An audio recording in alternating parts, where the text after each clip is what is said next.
Hello my dear friends of Symphonic Brass Music and welcome to, some thoughts I had the other day.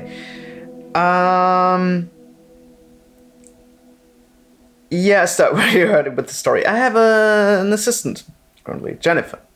She's part in the studio. She's learning to do all the nice audio engineering stuff from me, I hope. And we were talking about differences in hardware or modulated hardware. So why would I choose a Neve EQ over an SSL EQ from my Slate bundle? And I was like, they sound different. And so I went home and searched for some comparison videos, anything I could get my hands on, to show her and to give her an idea of what Neve is sounding like, what SSL is sounding like, what API is sounding like, and so on and so forth. And I have my ideas about all these different companies and their different sounds, and I truly believe that it makes sort of a difference. And I think I can hear the difference, especially here in the studio, on the speaker and with my headphones.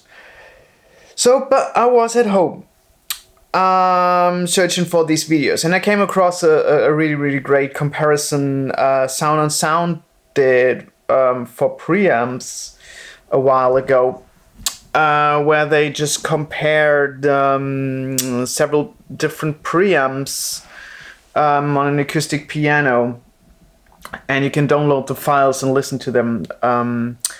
Really nice thing, because you get around the YouTube compression and stuff that sometimes get in the way of these very tiny differences.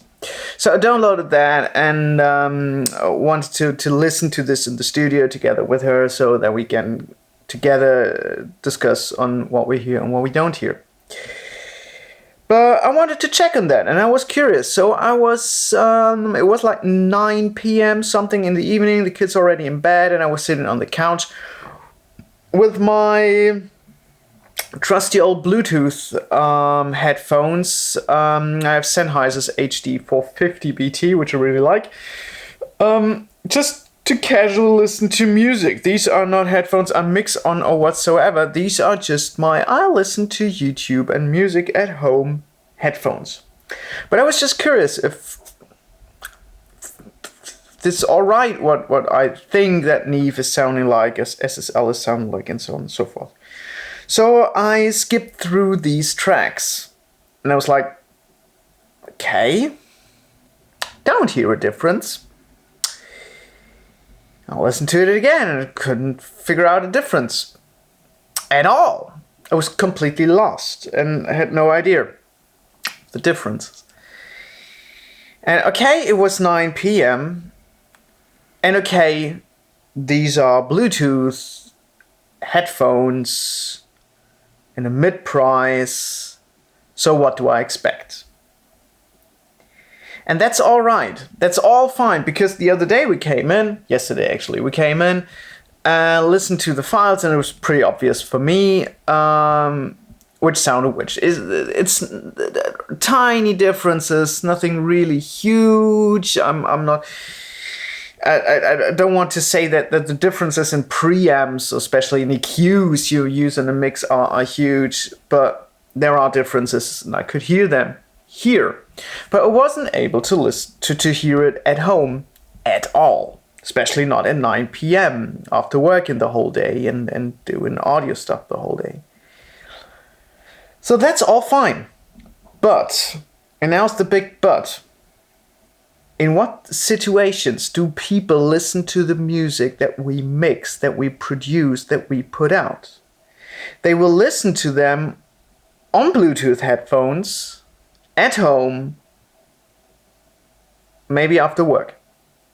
So the situation I listened to these comparison stuff was exactly the same medium as everyone else. And I hope I have good ears, because I'm doing this for 10 years now. And I hope, well, I know that I'm able to hear differences in stuff that other people don't hear, but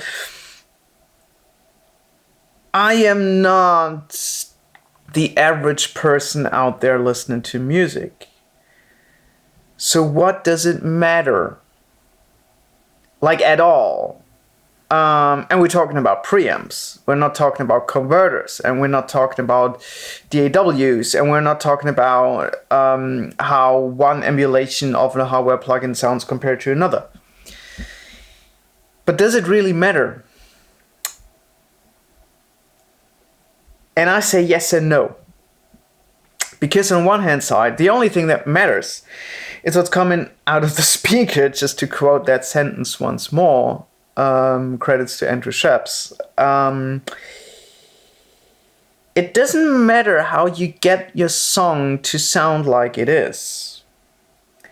But knowing your tools and maybe get there faster might help you in the process.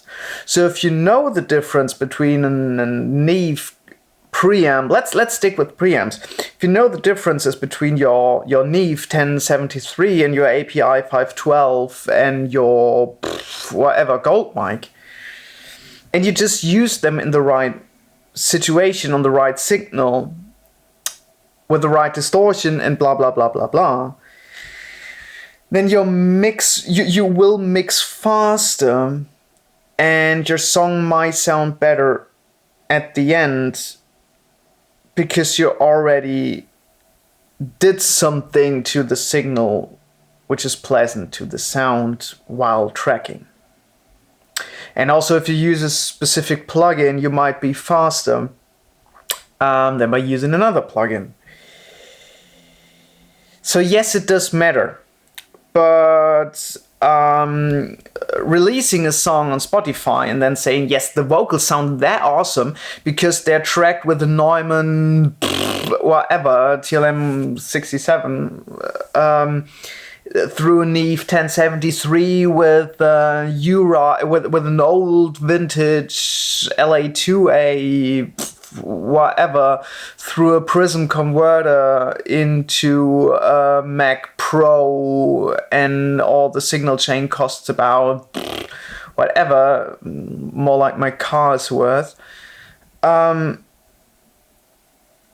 fine. I hope it made the song sound good, but I don't think anyone will care, and I don't think it will make a huge difference. It might make a huge difference because you approach the mix way different when it's already recorded in a great manner compared to recording in a shitty room with a €100 mic or something. I'm not debating that. I'm not debating all over quality, but I'm debating if it actually cares whether you use one preamp company over the other preamp company, or one EQ emulation over the other. And I think it's not significant enough. So I think to go for reasons like I can handle this plugin better is totally worth it. Or saying, well, I can't afford 10 Neve 1073s, I will stick to the Rupert Neve or whatever other cheap preamps are out there, Gold mics, whatever. And I think that's fine, and it won't make your song shit. So, I hope you know what I mean. If you have another opinion, just leave them down below in the comment. That's why this comment section is there.